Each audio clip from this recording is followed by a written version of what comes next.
minhas coisas sem pedir. Mãe, o fulano não deixou eu apertar o botão do elevador.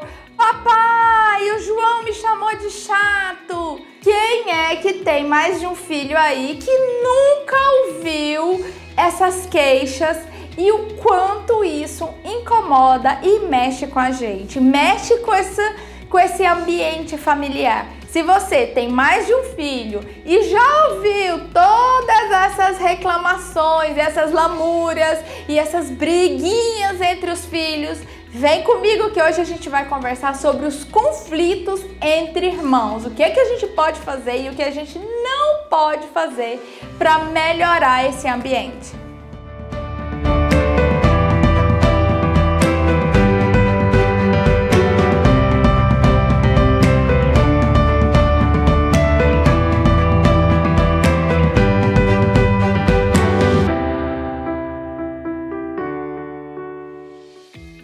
Meu nome é Roberta Rios, sou psicóloga, trabalho com atendimento infantil, adulto e familiar. Sou apaixonada pelas relações parentais, acredito numa educação diferente, que a gente olhe a criança de uma forma íntegra, integral, como um ser humano inteiro e que vai fazer a diferença nesse mundo.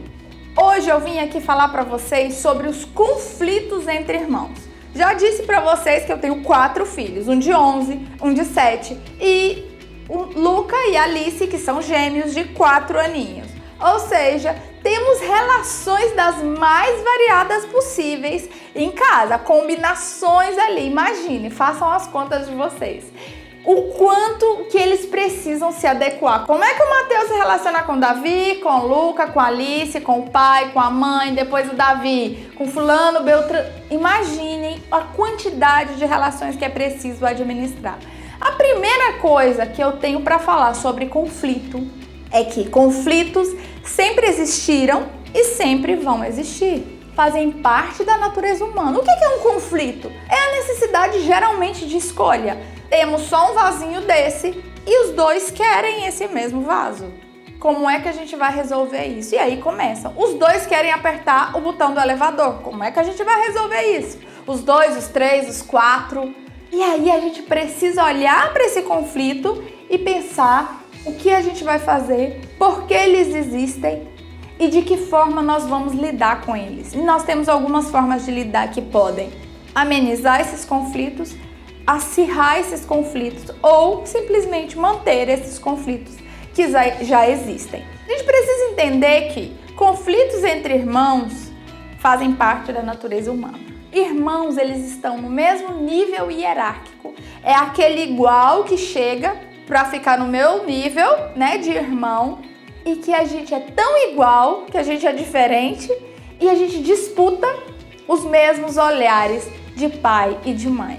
Então, eu sempre digo que os irmãos, desde que o mundo é mundo, disputam um lugar ao sol sob os olhares paternos e maternos.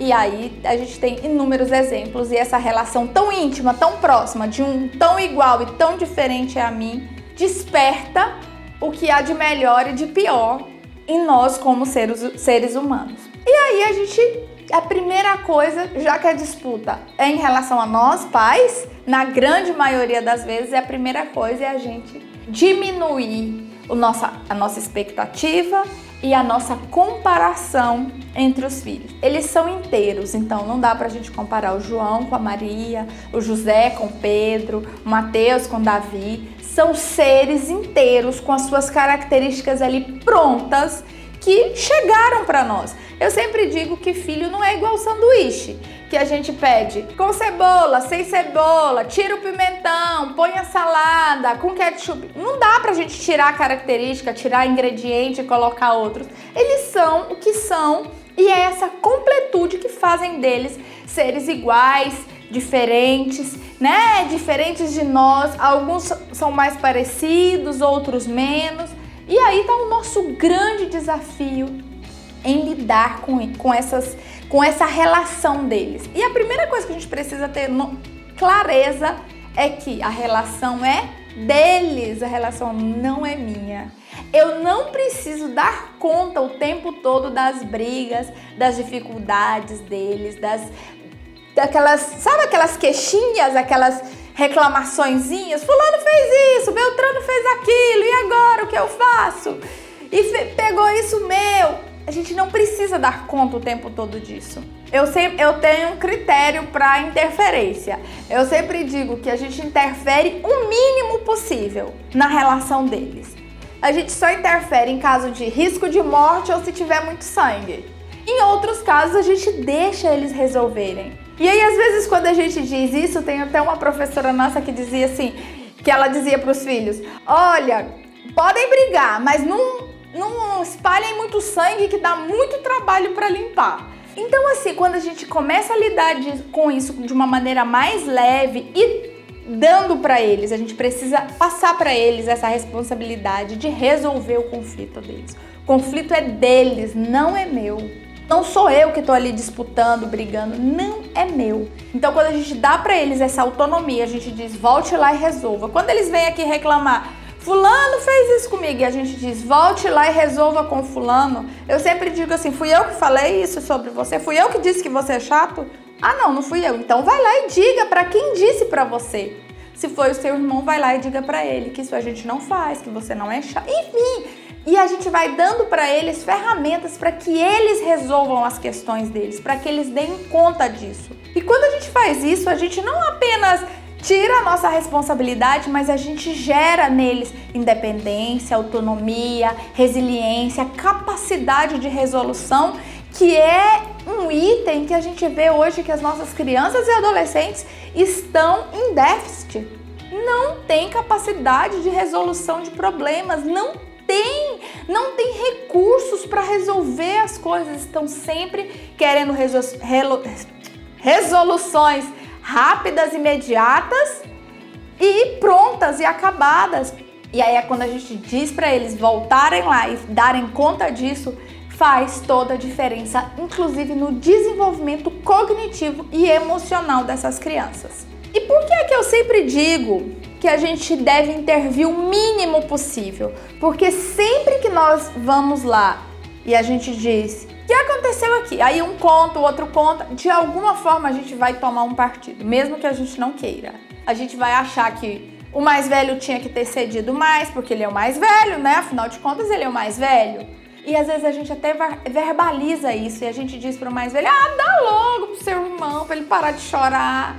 Meu filho, olha o seu tamanho, fulano. Tá disputando com esse menino aí, com o seu irmãozinho tão pequenininho. E aí a gente bota nas costas do mais velho uma responsabilidade, uma obrigação de ceder que não é dele. Por isso que a gente tem muito característica de filho mais velho daquele que cede sempre, que abre mão, porque muitas vezes, muitas mesmo, a grande maioria das famílias tem esse tipo de comportamento de dizer para o mais velho sempre abrir mão, sempre ceder em função do menor, ou seja, aquele menor aprende que sempre alguém vai abrir mão para ele, que vão ceder para ele porque ele é pequeno, porque ele merece, e o mais velho sempre entende que aquilo que ele quer, que ele deseja é menos importante simplesmente porque ele é o mais velho, porque ele cresceu. Então, olha aí a desigualdade. Então, essa sensação de ser injustiçado quando a gente interfere é enorme. Os dois vão se sentir injustiçados em algum momento quando a gente vai lá e interfere nessas brigas. Seja um porque ganhou o mérito sem, entre aspas, merecer, seja o outro porque foi preciso ele abrir mão para que o outro parasse de chorar. Então, como é que a gente pode fazer para ajudar os nossos filhos a terem uma relação de mais colaboração? Ensinando para eles a se comunicarem entre eles de maneira adequada, começando com quem? Com o nosso exemplo. Como é que eu me comunico? Como é que eu digo das minhas necessidades, dos meus sentimentos? Eu sempre ensino para eles, para os meus filhos, para os meus pacientes, que a gente, ao invés da gente ir lá e acusar, fulano, você fez isso comigo, ciclano, a gente diz como a gente está se sentindo. Quando você foi lá e pegou, sem a minha permissão, o meu brinquedo, eu me senti desrespeitado. Quando a gente ensina para os nossos filhos a se comunicarem de maneira adequada, clara, objetiva, dizendo como eu me sinto, isso já dá um up nessa relação e na qualidade dessa relação, porque eles conseguem verbalizar o que eles sentem.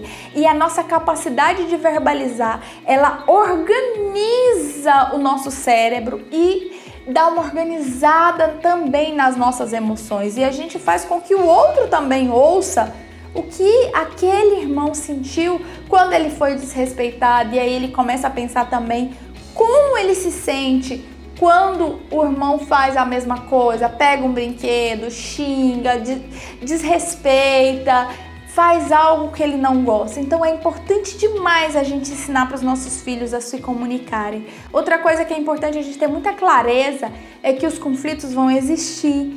Eles fazem parte das relações humanas e que aquele filho mais velho, algumas vezes, é como se a chegada de um novo irmão fosse uma traição. Poxa, meu pai e a minha mãe estavam ali, investiam tanto em mim, eu era um filho único e de repente chegou aquele irmão para pegar o meu lugar, para pegar os meus brinquedos. Então isso gera uma sensação nesse filho mais velho que às vezes ele fica assim incomodado com aquele filho que chegou, mas o nosso papel é dizer que ali há espaço para todo mundo, que ninguém tira amor de um lugar para colocar no outro, que o amor que era do filho mais velho continua sendo dele. Assim como eu falei lá no outro vídeo da chegada de um irmãozinho, a gente não tira amor de um lugar para colocar no outro.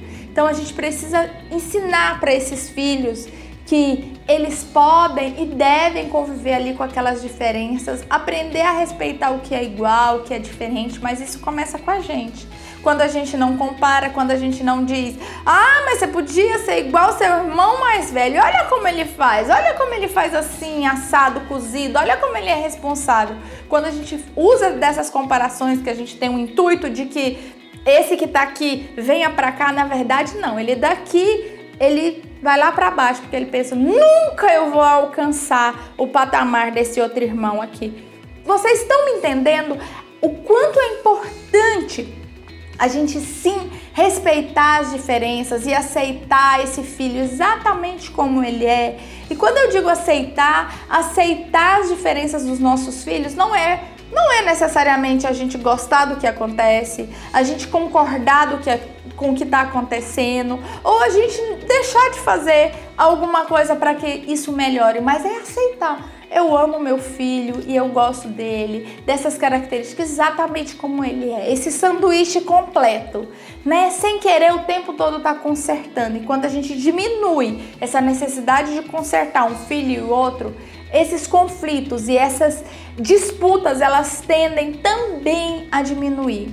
Então, hoje a gente pode dizer que a gente vai aos poucos se colocando nesse processo junto com os nossos filhos de aprendizes desse crescimento, de aprendizes com o diferente, porque vai ter filho que é super parecido com a gente e às vezes vai ser ótimo, porque a gente vai se identificar, vai ter características parecidas e a gente vai olhar para aquele filho e dizer: nossa, eu era exatamente igual, nossa, ele é bonzinho, ele é responsável, ele é assim, assado.